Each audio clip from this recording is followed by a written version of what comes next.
Andrew McCART, IFL TV, in association with MTK Global. As always, I'm delighted to be joined by, all the way in New Orleans, Regis Prograis. Regis, how are you, brother? I'm good, man. Always good, man. I mean, yeah, before we talk about, obviously, the Maurice Hooker situation and stuff like that, I've been following, I follow you on Instagram, we follow each other on Instagram. Now, I noticed that you've made the change again. You switched back from Houston, from LA to Houston. You were living out in LA, Right. and now you moved back to Houston. Just give me your reasons for that. I mean, it was three reasons. The first reason that was really kind of made me really move back is I'm having another baby. My wife is pregnant again, so I'm having another one. Congratulations So, on that. thank you. But all my support system is in the South. Her aunt, my sister, my daddy lives in Houston. Her aunt lives in Houston. We have other family live in Houston, and the rest of my family is in New Orleans. And her family is in Brazil, but that's different. But all our family is in the South basically. So the help is all in Houston basically. That was one reason.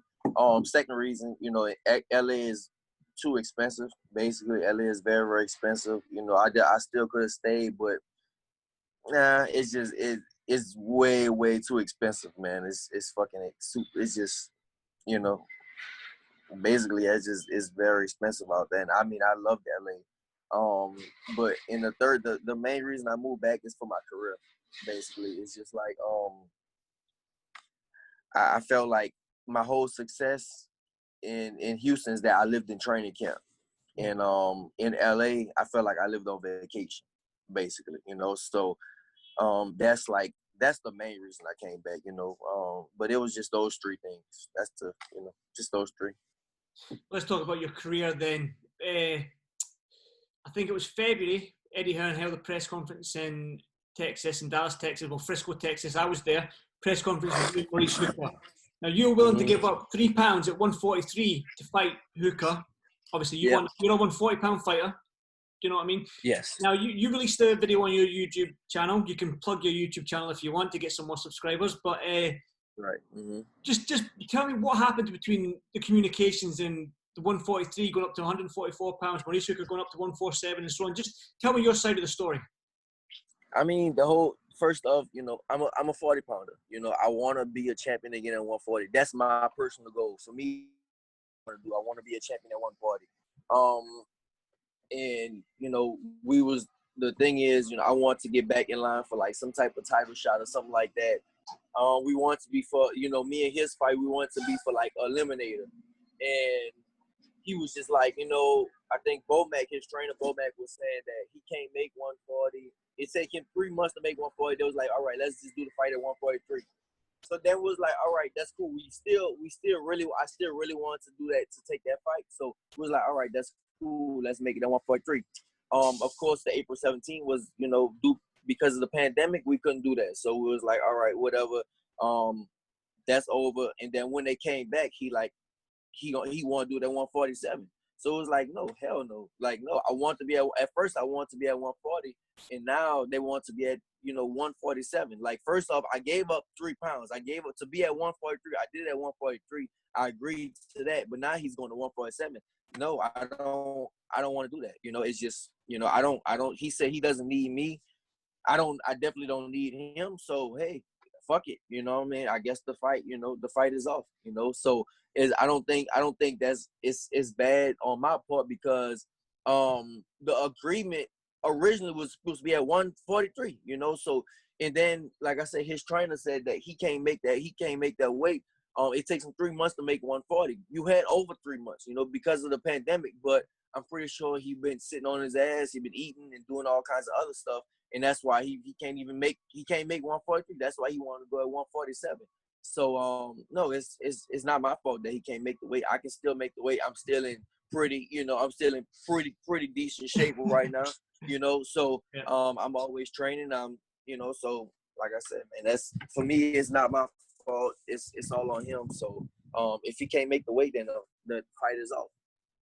I know sometimes when you're pissed off and you're upset and you're raging about something, in your video you said that you believe that Maurice Hooker is scared of you. Do you still believe that now you've had time to reflect on everything that's going on? person, but I think his team doesn't want that fight. I just think, like as far as his training I'm and losing you a lot. his manager, I don't think they want that fight because he's there. I Yeah. hear you, Andrew. Yeah, I can see you now. Yeah. It's broke up a little bit. Yeah, basically, I didn't get what you said there. Just basically, do you think that he's scared of you still? Like I said, I can't say that. I can't really say that he's scared of me. But I don't think his team wants that fight. Basically, I don't think, like, as far as like Bomac and as far as his manager, I don't think they want that fight. I don't think, like, right now, I don't think they want that fight for him, because he was not gonna make nowhere close to what he's gonna make nowhere else. And it's no reason that he shouldn't take that fight, basically. And I don't think they want it. They seen, people watch, everybody watch what's going on. They seen I've been training my ass off, the whole time the pandemic been going on. Even since my last fight, I've been training. I've been nonstop training. I've been adding things to my arsenal. I've been just getting better, and they see that. I think they see that about some things. I don't post everything, but some things I post, and I think they're seeing those type of things. And I think they, I don't think they want to fight, because there's no reason that for me. It's no reason that he, should make that weight. I don't think so. So. I've read a lot of comments on the videos and stuff like that when this fight was announced, and a lot of boxing fans believe that you were too much for Maurice Hooker, and obviously with the two styles and stuff like that. Do you think if that fight was to go ahead at 143, 140, or whatever, that you could have stopped Maurice Hooker? Did you? Yeah, I definitely think I could have stopped him. Yeah, for sure. I definitely think I could have stopped him. Ramirez stopped him, and I think I weighed too much for him. So I definitely think that, I could have stopped Hooker. It's no doubt in my mind that I could have stopped him. So, yeah. I mean, you've made no secret as well that you want to move up to 147. You've got unfinished business at 140. Now, it looks like Maurice Hooker's gone up to 147. When you finally do go up to 147, would you chase that fight again? Do you want that fight with Maurice? Yeah, of course. I still think we're gonna fight, but at one day at 147. Now, one day I hope I'm not fucking at 147. Then he's like, oh no, let's go to 154 or 60 or whatever, some shit like that. But I think I would do it at 147. I would take it at 47. But like I said, my personal goal right now is just not to go to 47. And it's not that I don't think I can beat him. I think I can beat him if we fight right now. I think I can definitely beat him if we just fight. Whatever my weight is, whatever his weight is, it doesn't matter. I think I can beat him right now. That's not the point. The point for me is I want to still be at 140, so I can still make that weight. If I go up too high, I'm not gonna be able to come down. And I know how it's us boxers. We know how that is, in boxing. And I think that's what happened to him. He went up too high. And he can't come back down. His last fight was supposed to be at 143, and he missed it by a pound and a quarter. I think it was scheduled at 143, and it was 140. He came in at 144 and a quarter. So it's like, he already did it to himself. I don't want to be in that same position. I want to be, I want to be a champion again at 140. So. That's my personal goal. After I'm a champion again at 140, then I'll go up to 147. But I don't want to be stuck just like he is, and then I have no other choice but to stay at 147. Right now I can still make 140 pretty comfortably, and I'm gonna do that. Do you like each other? I mean, as a fan, I'm thinking I like it. No. I like the press conferences and the weigh-ins and stuff like that. But do you like each other? No, not really. No, to be honest, not really. I mean, he's saying his business and stuff, and I think it's personal. He called me a bitch ass nigga and all kinds of stuff. I know y'all need to cut out the N word and stuff. The crazy thing about that, look, Andrew, the crazy thing about that, before we got on live, you were saying that you had to cut out my video and stuff. And the funny thing about it, so my financial advisor called me. He was like, what? He was like fucking super scared. He was like, man, you say the N-word a million times. What's going on? All the Black Lives Matter. I was like, he's like a white Jewish dude.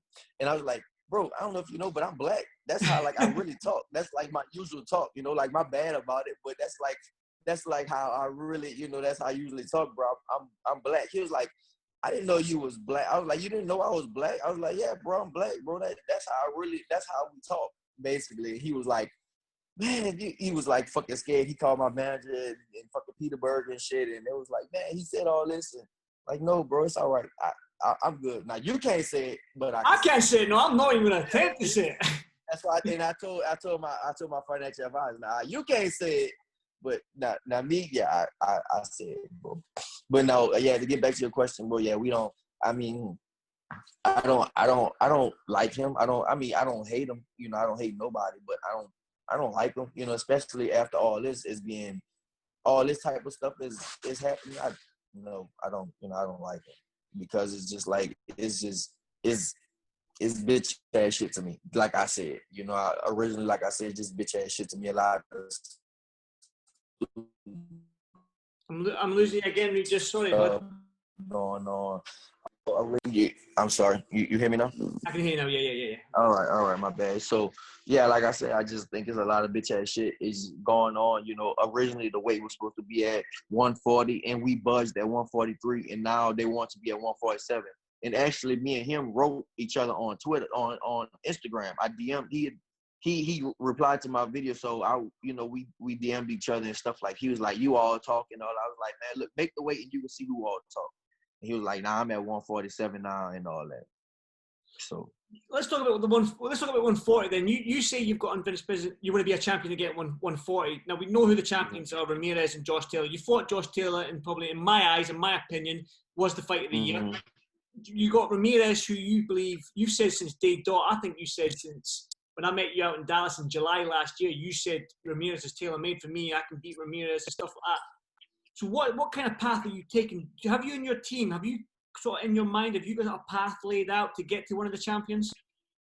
It's not really a path, you know. I mean, because I just want to be a champion again, you know. Like that's the main thing. Because I don't know. You maybe you might know more about it, but you know, I don't know Ramirez's path, and I don't know Taylor's path. You know, from what I heard, Taylor might go up to 147 after he gets all the belts, and Ramirez wants to do the same thing. Once he gets all the belts, you know, he wants to go up. And you know how boxing is going right now. You know, they don't even know when those two are gonna fight. You know, I don't know when those two are gonna make the fight. So it's just I mean, my thing is, you know, to be a champion again. You know, it doesn't matter the name. It doesn't. If I had the Josh, I don't think the Josh Taylor fight will come again. The rematch, I don't think that'll come again at 140. I think that'll be a big fight at 147 for me and him. But you know, as far as the Ramirez fight, maybe that could be at 140. But like I said, I think both of them, those guys are gonna go up to 147 after they whoever wins the undisputed. But that's even if they can get to fighting for undisputed, you know, because boxing is just all over the place, you know. So you never know what's gonna happen in boxing. So my main thing is just, you know, just to be a champion again. So it's not like maybe my manager, they know about, you know, the route and stuff like that. But for me, I don't know the route. I just want to be a champion again at 140 before I move to 147. Have you got an opinion on who do you think wins against Taylor and Ramirez? Man, it's a good fight. You know, at first I said Josh Taylor, then I kind of lean more towards Ramirez. I don't know, man. I don't know. I don't think the fight with me and Josh Taylor, if he fights like that against Ramirez, I don't think he can beat Ramirez if he fights like that. Now, if he boxes him and fight him like he fought me, I don't know, because Ramirez is a good body puncher, and he, you know, that's what he wants to do. You know, and everybody I talk to, you know, that sparred him and stuff, they say, yeah, he a real good body puncher and he gonna stay on you and stuff. But I don't know. I think it'll be a good fight. You know, like I said, at first I lean more towards Taylor, but now I lean more towards Ramirez. So, you know, it's gonna be a good fight, and no matter where it's at, I'll be there. You know, if they let the fans in, you know, I'll definitely try to be at the fight because I want to see it. Yeah, me too. Hopefully I can be there as well. Have you got a fight date lined up? Have you heard anything about when you're out next? No, man, no. Yeah, I mean the whole thing with the hooker thing, I think they was trying to set. I think Eddie was trying to start doing U.S. Dates in August or something like that. And so now, the hooker thing, I don't know if it's still on the table or if it's off the table. I think they're still trying to make the fight happen and see if he can budge and see what he can do. I really don't know. I don't know, I don't know what's going on with that. The thing is, Regis, it's a shame that this pandemic is going on because Eddie's also mentioned Maurice Ritson as well. And that, again, if that Maurice Hooker fight is over and done with, then there was that Maurice Ritson fight for you back in the UK. Like, you've got a huge fan base now. Maurice Ritson, just speak to Amo Williams, what the Newcastle crowd is like. I mean, you against Lewis in Newcastle will just be unbelievable. So it is a shame that this pandemic's gone on because for you, Maurice Ritson would have been a great fight. Right, exactly. And I heard about that too. I know he had a crazy crowd out there also. And yeah, that's a fight, I wanted to too. It make a lot of sense for me. And for to go back to the UK, it makes a lot of sense. So yeah, but that it doesn't make sense until the fans can, get back in the seats, So right now, it'll just be an all right fight. But until the fans get back, it won't be shit. Definitely, I echo that. And as a selfish point of view on my part, man, I hope that we can get back, boxing can get back, and you can get back in the ring as soon as possible. Regis, again, thanks for your time, mate. As always, I appreciate your time. You've always gave me your time, so I really, really do appreciate that. Have you got anything you'd like to add for the fans watching this? Man, make sure y'all watch my YouTube channel also. It's Regis Rule Boxing. Plug it again, so I was talking over you. Plug it.